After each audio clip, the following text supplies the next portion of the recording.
오늘 하나님 말씀은 시편 118편 28절 말씀입니다.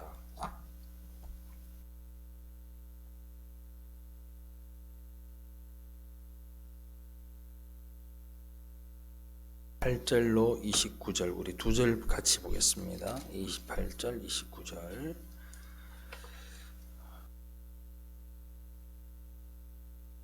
닫았으면 같이 두 절 함께 봉독합니다. 시작.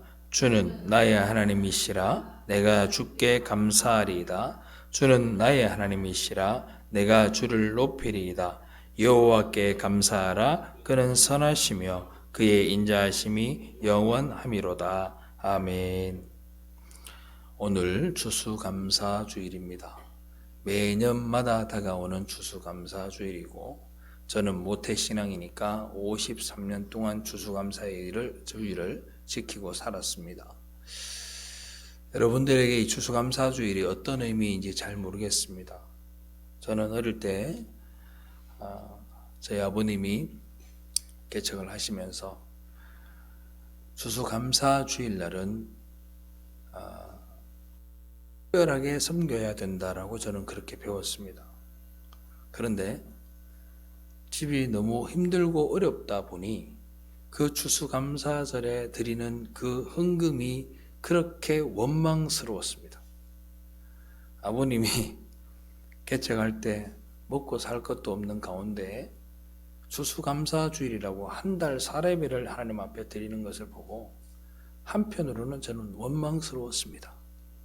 조던이면 아이들에게 신발 하나 옷 하나 더 사줄 수 있고 더 먹을 수 있는데 왜 저렇게 드리는 걸까?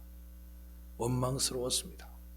그런데 시간이 지나서 제가 목사가 되고 제가 아버지가 되고 나니 그 아버지의 마음이 이제는 좀 읽혀집니다. 어떻게 읽혀지느냐?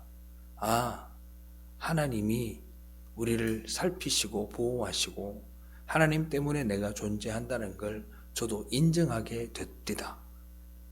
저는 여러분들에게 이런 말씀을 드리고 싶습니다. 신앙에 경력이라는 건 없습니다. 신앙의 세월이 힘이 아닙니다. 그러나 그 신앙을 경험한 자들의, 하나님을 만난 자들의, 하나님의 사랑을 경험한 자들의 그 경험은 우리에게 큰 격려가 되고 큰 경험이 됩니다.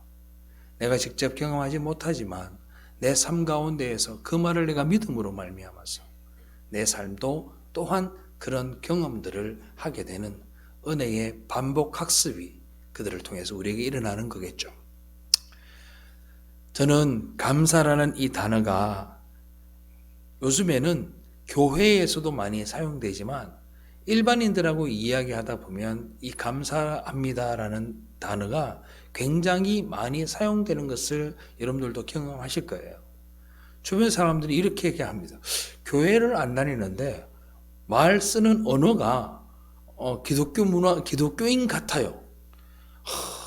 어렵지만 늘 감사합니다. 이런 이야기를 하는 거예요. 그런 걸 들을 때면 무슨 생각이 드냐면 이분이 참 은혜로운 말씀을 한다라는 생각이 듭니다. 그런데 그들의 감사와 우리 입에서 즉 예수 그리스도로 말미암아 구원받은 하나님의 자녀가 되는 권세를 가진 여러분들의 감사는 다릅니다. 어떻게 다르냐? 감사의 대상과 감사의 내용과 감사의 이유가 다릅니다. 우리가 드리는 하나님 앞에 감사합니다라는 그 감사의 내용은 어떤 내용일까요?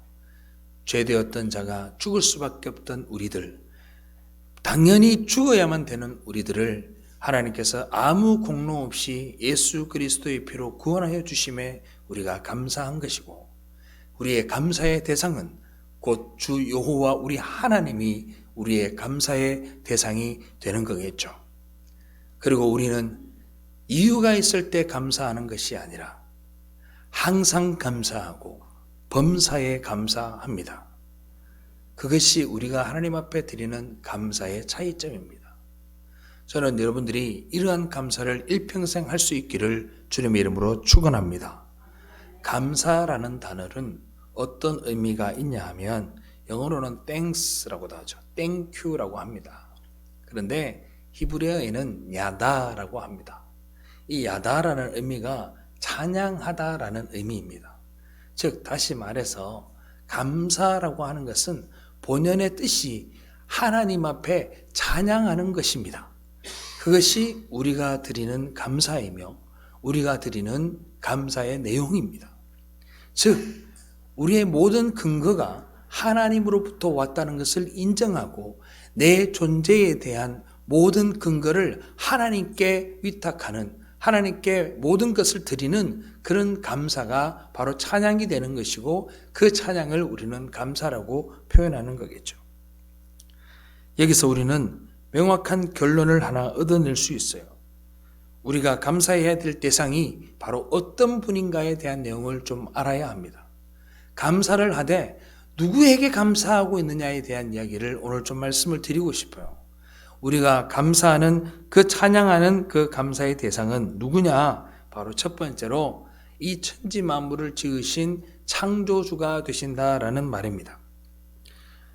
창세기 1장 1절에 뭐라고 얘기합니까? 태초에 하나님이 천지를 창조하시니라 그랬습니다.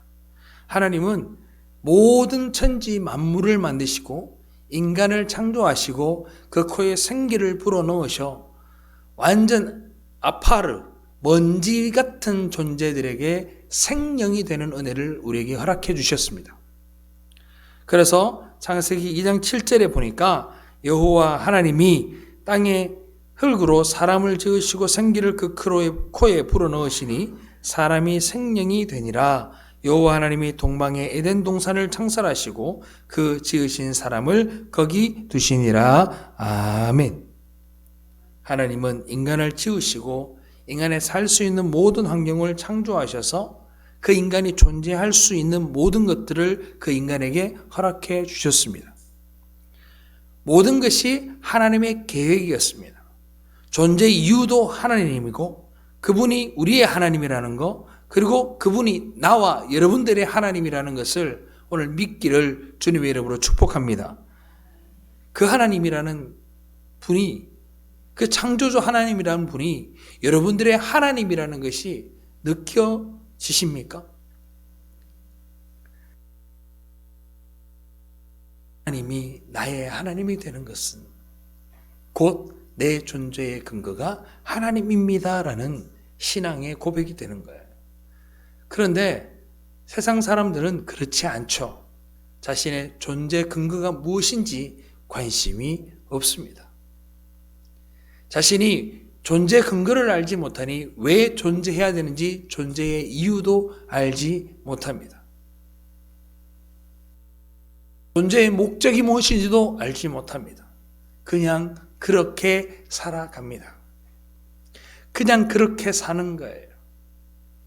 당면한 대로 살아가는 겁니다.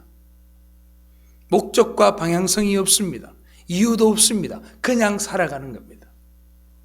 여러분들은 왜 살아가시나요? 우리의 존재의 근거는 나를 지으신 그 하나님이 존재의 근거이기 때문에 우리는 하나님 앞에만 영광 돌리는 그러한 삶을 살아야 되는 줄로 믿으시기 바랍니다. 너무나도 명확해요. 너무나도 명확하게 우리는 하나님께 영광 돌리는 삶을 살도록 지어져 있습니다. 두 번째, 우리가 찬양해야 될 대상이신 하나님은 우리의 왕이 되신다고 성경은 이야기합니다. 우주도, 자연도, 인간도 모든 것을 다스리시는데 어떻게 다스리시느냐? 당신의 계획한 섭리대로 운행하신다는 거예요. 그걸 제가 여러분들에게 무엇이라고 말씀을 드렸느냐? 이러한 통치 방식을 어떻게 한다고요? 하나님의 도덕적인 통치라고 여러분들에게 말씀을 드렸습니다.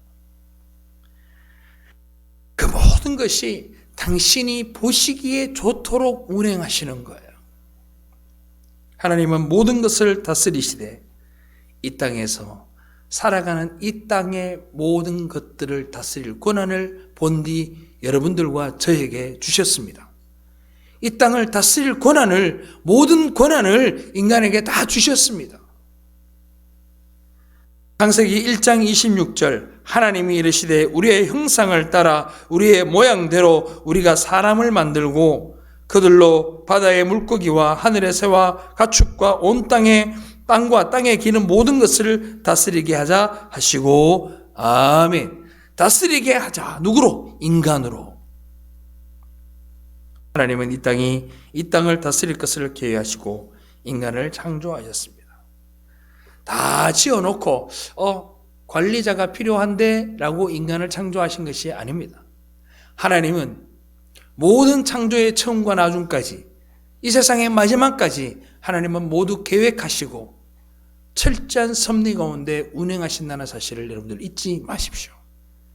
그 섭리 가운데 우리의 태어남과 이 세상의 멸망과 하나님의 우리를 향하신 구원과 우리의 다시 나는 그러한 모든 삶까지도 하나님은 이미 계획해 놓으셨다라는 겁니다. 우리는 원래 이런 사람들이었습니다. 본질적인 가치이고 여러분들과 저의 정체성입니다. 그런데 우리는 자꾸 이걸 잊어버려요. 여러분들 하나님의 자녀가 맞습니까? 그러면 하나님이 여러분들에게 모든 권한을 맡기셨다는 것을 믿으십니까? 그럼 여러분들 그 정체성을 찾을 수 있기를 바라요. 본질적인 가치가 어디에 있는지를 여러분들이 찾아가기를 바랍니다. 오늘 많은 사람들이 이 가치를 알지 못해서 자연과 세상의 지배 속에서 허덕허덕거리고 살아가고 있습니다. 그것에 굴복하고 살게 되어 있습니다. 인간이 죄를 짓기 전까지 우리는 모든 것을 다스릴 권한을 가지고 있는 그런 사람들이었습니다. 하지만 인간이 범죄함으로 그 권리를 상실해 버림으로 말미암아 세상의 주인인 마귀의 복속이 되어서 마귀의 백성으로서의 삶을 살아갔던 겁니다. 그러다가 이 땅에 오신 예수 그리스도의 십자가에 못 박혀 죽으시고 부활하심을 통해 여러분들이 선택되어 뽑혔으니 그것이 바로 선택받은 하나님의 백성들인 줄로 믿습니다. 얼마나 감사해요.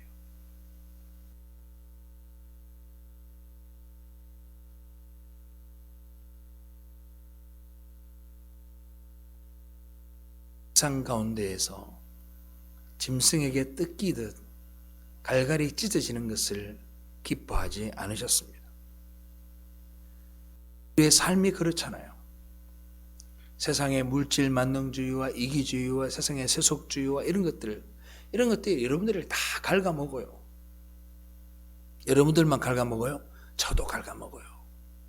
이 땅에 살아가는 모든 사람들은 우리를 세상의 공격과 뜯어먹히는 이런 잔인한 삶 가운데 살아요. 그걸 어떻게 할 수 있느냐? 여러분들 한번 생각해 봐요. 여러분들 예수 믿고 사시잖아요. 일주일 동안 삶을 한번 돌아봐 봐요. 내가 세상 속에서 허덕이며 사는 시간들이 더 많은지 주님 안에서 기쁨을 누리며 살아가는 시간들이 많은지를 한번 생각해 보십시오. 우리는 갈갈이 찢겨요. 그런데 그거 아세요? 그 갈갈이 찢긴 가운데 우리는 쾌락을 느끼며 살아가고 있습니다. 그게 바로 지옥의 모습입니다. 우리는 그 고통을 즐기는 것 같아요. 전혀 즐기고 싶지 않아요. 그런데 그 찢김이 없으면 뭔가 이상한 것 같아요. 살아있는 것 같지 않아요.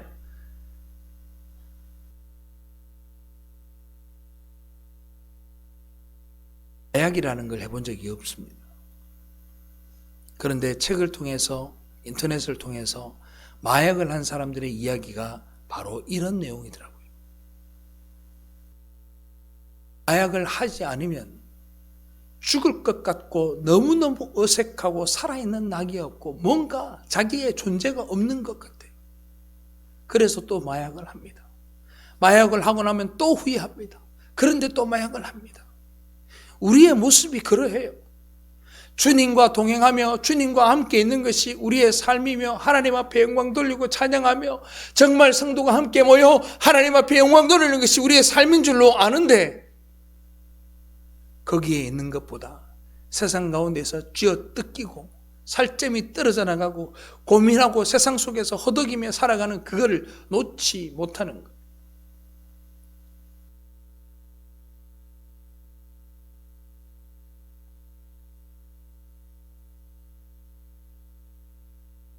거기에 머물게 두지 않으시고 고아처럼 버려두지 않으시고 이런 죄된 모습을 통해 다가올 어려움 속에서도 우리를 붙들어 주시고 보호하여 주시고 여러분들을 감싸 주시는 분이 우리의 왕 되신 하나님인 줄로 믿습니다.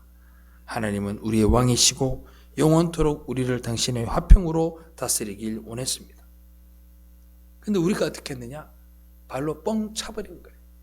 하나님, 당신이 왕이니까 너무 불편해요. 이런 거지. 그 불편의 근거가 뭡니까? 세상 속에서 살아가는데 불편한 거예요. 마귀가 다스리는 이 세상 속에서 살아가는 그 삶 속에 하나님의 관여가 불편한 겁니다. 뭔가 세속적으로 내 마음대로 살아야 되는데 예수를 믿고 난 다음에 내 안에 있는 하나님의 말씀이 나를 자극하고 나를 불편하게 만듭니다. 거짓말을 해야 하는데 거짓말을 하고 난 다음에 내 마음의 양심이 나를 또 찌릅니다. 남을 속이고 질투하고 미워해야 하는데 미워하고 또 그를 경치해야 되는데 내 마음에 성령이 나를 괴롭힙니다. 그게 불편한 거예요. 이러한 일들은 비단 오늘날 우리가 살아가는 이 시대만 있었던 것이 아닙니다. 이스라엘 백성들에게 하나님은 왕이셨습니다. 그런데 어때요?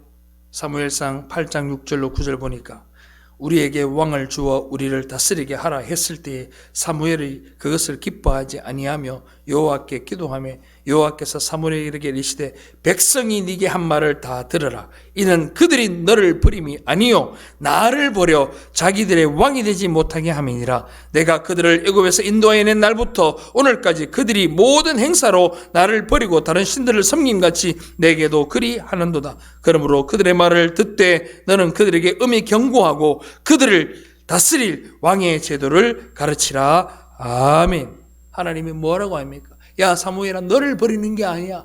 그들이 애굽에서 나를 인도하여 낸 나를 그들이 지금 나를 버리는 거란다.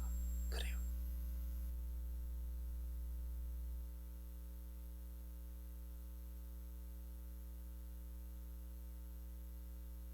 혹시 하나님을 버리고 있지는 않습니까? 이스라엘은 수없이 많은 다른 신들 중에 하나를 하나님으로 생각했어요.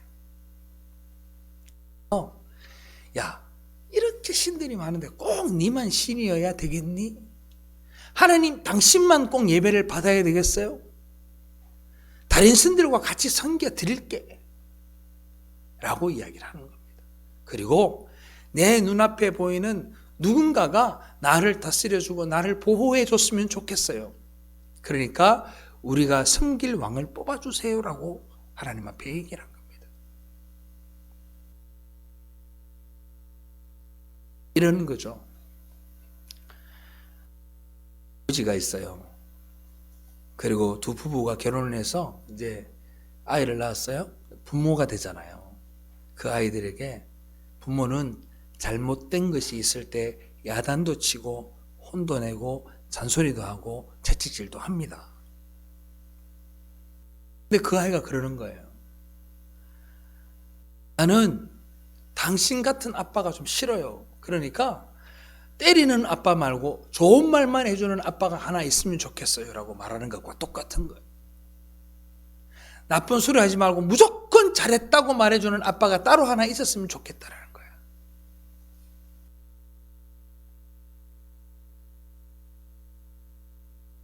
그런데 더 재밌는 사실은 그 다른 신들은 이들에게 어떤 대상이었느냐? 그냥 두려움의 대상이에요.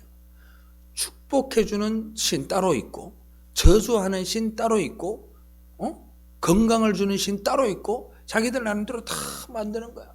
뭐에 따라서? 따라합시다. 필요에 따라서. 자기 필요에 따라서 신을 다 만들어요. 무던히도 우상을 섬겼어요. 저는 성경을 보면서 날마다 느끼는 게 뭐냐면 이 이스라엘 백성들이 참 대단하다라는 생각이 듭니다. 하나님이 그토록 사랑하셔서 놀라우신 기적을 그렇게 많이 보여주시고 홍해 바다를 가르시고 40년 동안 만나와 메추라기를 허락해 주시고 광야에서 물 하나 나지 않는 그곳에서 물이 솟게 하시고 그들을 지키고 보호하시고 불기둥과 구름기둥으로 그를 보호하셨던 그 40년의 세월을 기억하지 못하나 봐요. 그럼에도 불구하고 그런 하나님이 계심에도 불구하고 그 계실 때도 우상을 섬겼고 가나안 땅에 들어가서도 섬겼고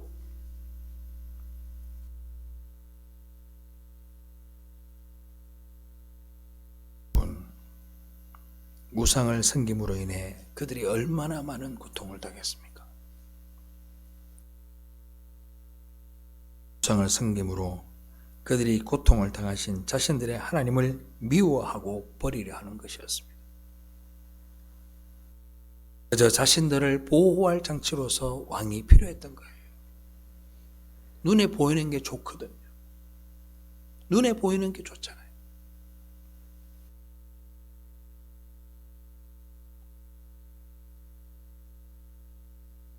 마다 기도하는 것보다 여러분들이 교회에 올 때 100만 원씩 주면 여러분들이 나를 더 사랑할 겁니다. 그렇지 않겠어요? 맞지요, 권사님? 그렇지 않아요? 예배에 오는 사람마다 예배할 때 여기 오시는 분들한테 내가 10만 원짜리 수표씩 한 장씩 준다고 하면 아마도 이 교회는 금방 차게 될 거고 여러분들은 나를 사랑하게 될 거고 지나가면 나를 막 박수 칠 겁니다. 김광수 이러면서 난리 날 거예요. 그렇지 않아요? 그런데 여러분들의 가정을 위해서 여러분들의 삶을 위해서 여러분들을 위해 기도하는 목사와 장로와 권사의 기도는 여러분들은 아무렇지도 않게 느껴집니다. 똑같은 거예요. 왜 미신입니까? 우리는 보이는 것들에 익숙해져 있는 거예요. 하나님이 보이지 않는 곳에서 모든 삶을 주관하시는 것을 느끼면서도 그 하나님보다는 보이는 하나님이 좋았던 겁니다.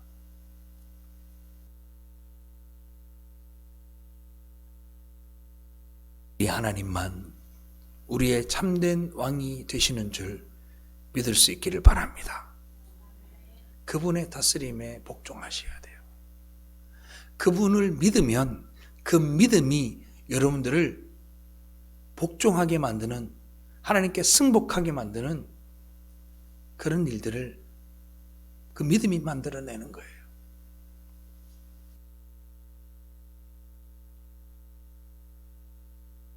구원자가 되십니다.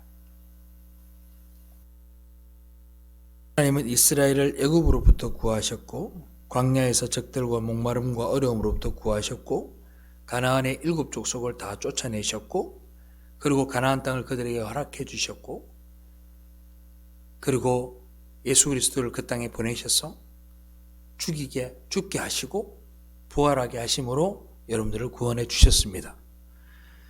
그런데 그 가운데에 어느 가다나도 그 과정 가운데 앞서도 제가 말씀을 드렸지만 인간은 하나님의 뜻에 부합한 삶을 살지 않았습니다.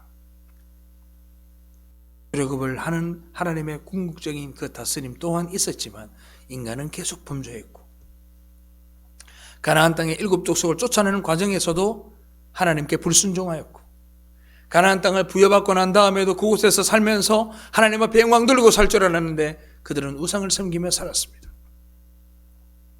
그들의 삶이 부여해지면 부여해질수록 더 많은 우상을 섬겼습니다. 예수 그리스도가 십자가를 지시고 골고다 언덕으로 올라가셔서 거기에서 죽으셨을 때에도 그들은 회개하지 않았습니다. 주님의 십자가만 믿으면 구원받는 신약의 시대에 도래해도 우리는 그 풍성함으로 인하여서 예수 그리스도를 더욱더 경시하고 하나님을 멸시하고 하나님을 우리의 구원자로 인정하지 않았습니다.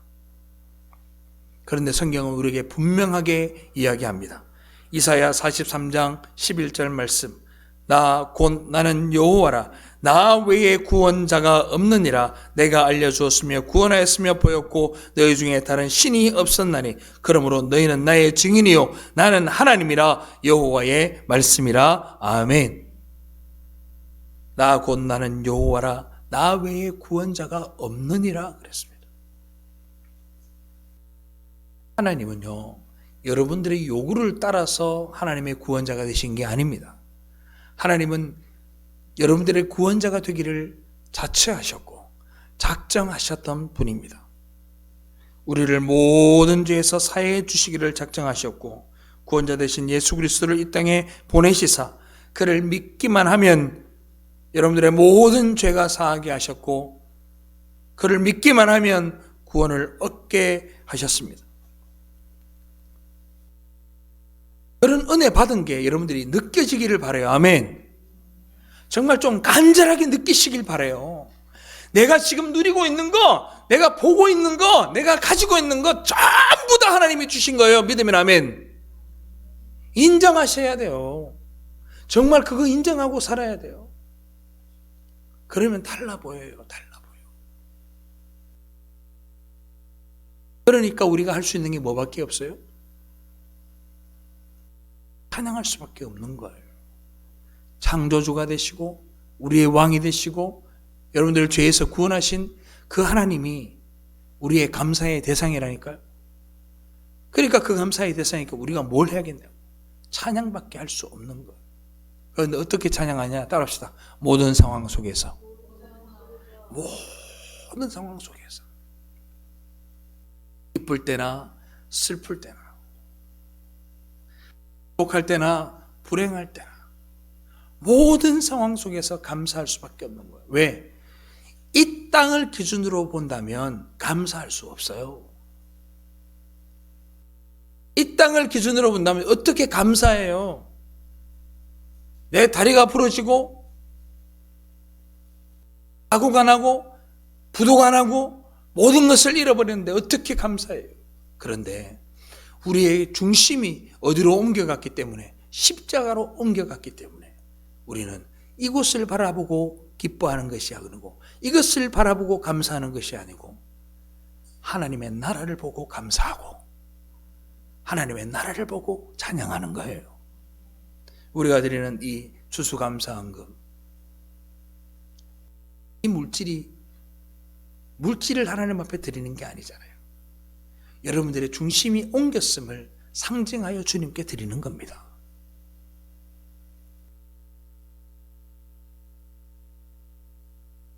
오늘 우리는 추수감사주일이라는 이름의 특별한 감사 예배를 드리고 있습니다. 감사는 시기가 아니에요. 추수감사주일은 그냥 기념일입니다. 기념하는 거예요. 감사는 범사에 감사해야 하고 모든 일, 모든 상황에서 감사할 수 있어야 합니다. 찬양은요, 또 다른 찬양을 불러요. 이번에 미국의 트럼프 대통령이 당선이 되면서 많은 영상들이 유튜브를 통해 올라왔습니다. 그 중에 제가 보면서 가장 감사했던 장면이 뭐였냐면 미국의 많은 예수 믿는 사람들이 트럼프 대통령이 당선되는 그날 다 모여서 선거 결과를 보고 있는 중에 누구 하나가 일어나서 찬양을 드립니다.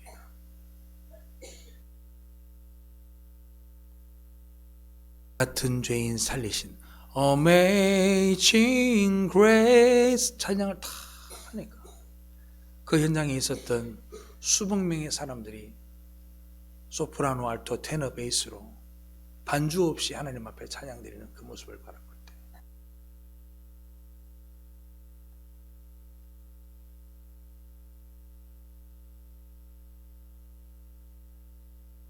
감사는요 또 다른 감사를 낳아요.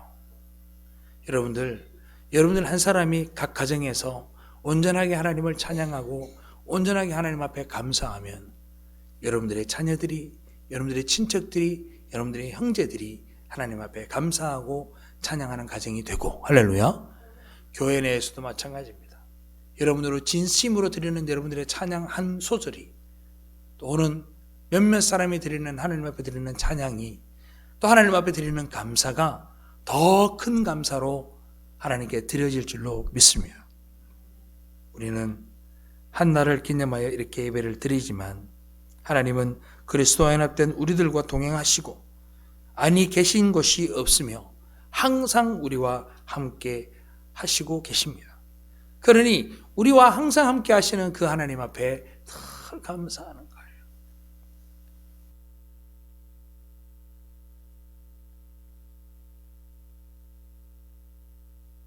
특별히 한 날을 정하여 감사하는 날이 바로 오늘 추수감사주일입니다. 찬양이라고 말씀을 드렸어요. 감사는요, 예물로만 하는 게 아니에요. 감사는요, 입술로도 하는 거예요. 할렐루야. 먼저 그 감사는 중심에서 나와야 되는 겁니다. 그거는 기본적인 이야기인 거고, 우리의 감사는 어떻게 해야 된다고? 입술로도 해야 되고 찬양으로도 해야 돼요.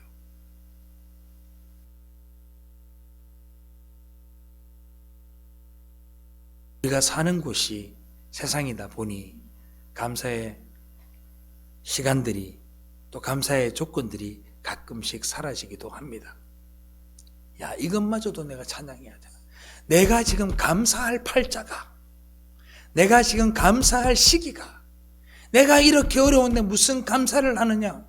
내가 이렇게 물질적으로 어렵고 이 가정이 정말 부도에 처해 있는데 어떻게 감사하느냐라고 말씀하시는 분들이 계실지도 모르겠습니다.